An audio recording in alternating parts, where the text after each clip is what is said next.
રાજકોટ જિલ્લાના લોકસભાના સાંસદ પરસોત્તમ રૂપાલા જસદણની મુલાકાતે પહોંચ્યા હતા।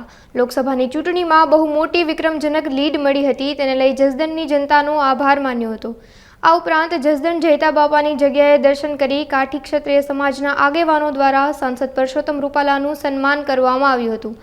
આ કાર્યક્રમમાં બહોળી સંખ્યામાં કાઠી સમાજના અગ્રણીઓ ઉપસ્થિત રહ્યા હતા। ત્યારબાદ તેઓ જસદણના રામેશ્વર મંદિર ખાતે વરુણી યજ્ઞમાં હાજરી આપી અને બીડું તેમના હાથે હોમવામાં આવ્યું હતું। જસદણના અલગ અલગ વિસ્તારોમાં પ્રવાસ કર્યો હતો। આ તકે તેઓએ ધારાસભ્ય કુંવરજી બાવળિયા અને પ્રદેશ ઉપાધ્યક્ષ ભરત બોગરાનો આભાર વ્યક્ત કર્યો હતો। આજ અમારા જસદણ જે જયતા બાપુની પુરાણી જગ્યા છે ત્યાં રૂપાલા સાહેબ અમારા દર્શન કરવા પધાર્યા છે, તે બદલ હું ખૂબ ખૂબ આભાર માનું છું।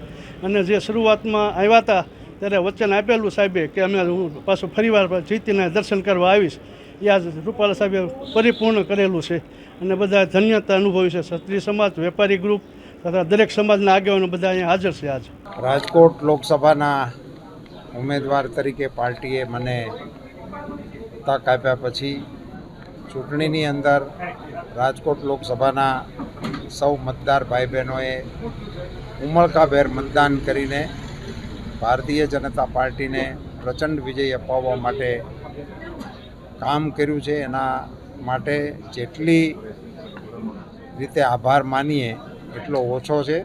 આજે જસદણ વિધાનસભા વિસ્તારની અંદર સ્થાનિક આગેવાનો અને કાર્યકર્તાઓએ જે તે વખતે ચૂંટણી સમયે રામેશ્વર દાદાના પ્રાંગણમાં યજ્ઞ કરવાનો સંકલ્પ કરેલો, એની અંદર દર્શન અર્થે આવવાનું થયું।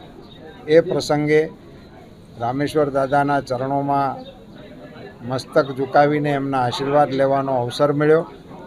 ખાસ કરીને જસદણ વિધાનસભા ક્ષેત્રમાંથી અત્યાર સુધીના ઇતિહાસમાં અભૂતપૂર્વ લીડ સાથે મતદાન થયું છે અને અત્યાર સુધીના ઇતિહાસમાં વિક્રમજનક લીડ આ વિધાનસભા વિસ્તારે આપી છે।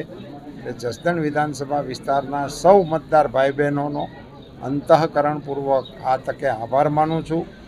અહીંના અમારા કાર્યકર્તાઓએ જે મહેનત કરી છે એ તમામ કાર્યકર્તાઓને ધન્યવાદ આપું છું।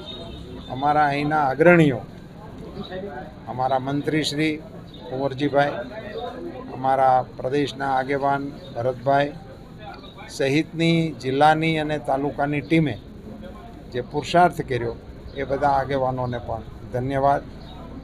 જસદણના નાગરિકોએ આઝાદી પછી લોકશાહીના પર્વમાં આટલો ઉમળકાભેર ભાગ લીધો એ માટે જસદણને પુનશ્ચ ધન્યવાદ।